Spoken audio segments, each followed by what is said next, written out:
Assalamualaikum warahmatullahi wabarakatuh. Selamat malam, Bapak dosen. Pada kesempatan kali ini, kami akan mempresentasikan materi mengenai OSPF dan BGP, yaitu dua routing protokol yang banyak digunakan dalam jaringan komputer modern. Sebelum itu, izinkan kami memperkenalkan diri terlebih dahulu.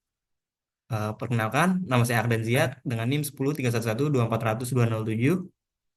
Nama saya Panji Nugroho dengan NIM 10311124217. Nama saya Adam Haidar dengan NIM 103112400211. Pertama ada pengertian routing protokol. Sebelum masuk ke OSPF dan BGP, kita perlu memahami dulu apa itu routing protokol. Routing protokol adalah aturan yang digunakan router untuk menentukan jalur terbaik dalam mengirim data antar jaringan. Secara umum, routing protokol dibagi menjadi dua jenis, yaitu IGP untuk jaringan internal dan EGP untuk komunikasi antar jaringan berbeda. IGP Interior Gateway Protocol dan EGP Exterior Gateway Protocol. Selanjutnya ada pengertian OSPF.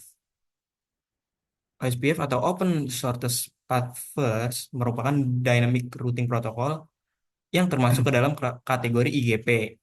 OSPF menggunakan metode link state routing untuk menentukan jalur terbaik dalam jaringan internal. Protokol ini banyak digunakan pada jaringan perusahaan, kampus, dan organisasi besar karena memiliki performa yang cepat dan stabil. Lalu fungsi selanjutnya ada cara kerja OSPF. Cara kerja OSPF ini dimulai dari router yang saling mengenali neighbor atau tetangganya. Setelah itu router akan bertukar informasi dan membuat database topologi yang disebut LSDB. Kemudian OSPF menghitung jalur terbaik menggunakan algoritma SPF atau shortest path first. Jalur dengan cost paling kecil akan dipilih sebagai rute pengiriman data. Selanjutnya akan dibacakan oleh teman saya, Anji. Karakteristik OSPF itu memiliki beberapa karakteristik utama. Di antara itu menggunakan metode link state, lalu memiliki konvergensi yang cepat, lalu mendukung VLSM dan CIDR, serta menggunakan sistem area untuk mengurangi kompleksitas jaringan. OSPF juga memiliki dua versi utama, yaitu OSPF V2 untuk IPv4 dan OSPF V3 untuk IPv6. Lalu ada kelebihan dan kekurangan OSPF. Kelebihan itu routing lebih cepat, stabil untuk jaringan besar, dan juga efisien penggunaan bandwidth, lalu mendukung backup route otomatis. Kekurangan itu berupa konfigurasi rumit, membutuhkan resource router yang lebih besar, lalu administrasinya lebih kompleks. Selanjutnya ada pengertian BGP.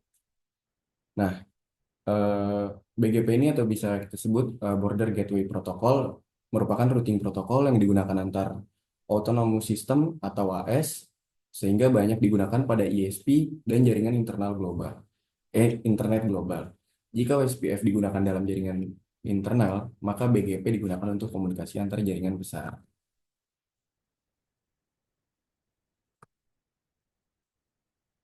Lalu ada eh, cara kerja BGP.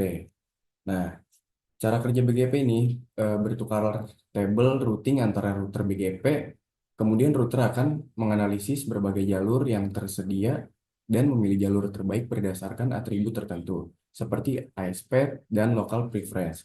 Berbeda dengan OSPF, BGP lebih fokus pada stabilitas dan stabilitas jaringan.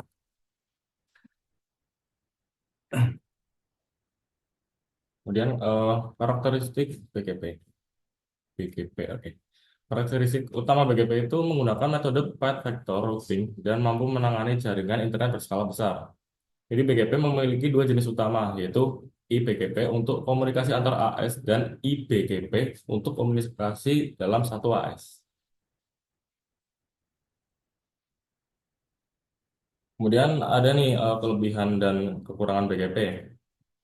Jadi kelebihannya itu dia tuh cocok untuk internet global routing karena routing sangat fleksibel, stabil untuk jaringan besar, mendukung banyak jalur routing. Kurangnya juga ada konfigurasi sulit, konvergensi lambat, kemudian membutuhkan resource tinggi. Oke, kesimpulannya, Dari materi yang telah dipresentasikan, dapat disimpulkan bahwa OSPF dan BGP merupakan routing protokol yang memiliki fungsi berbeda, namun saling melengkapi dalam jaringan komputer. OSPF digunakan untuk routing internal dalam suatu jaringan karena memiliki konvergensi yang cepat dan efisien, sedangkan BGP digunakan untuk routing antar jaringan besar atau autonomous system pada internet global karena memiliki skalabilitas yang tinggi. Oleh karena itu, kedua protokol ini sangat penting dalam mendukung kestabilan, efisien, dan komunikasi pada infrastruktur jaringan modern. Ini referensi yang kami pakai. Kemudian, Terima kasih. terima kasih. Sekian presentasi dari kami bertiga. Kurang lebihnya mohon maaf. Wassalamualaikum warahmatullahi wabarakatuh. Waalaikumsalam.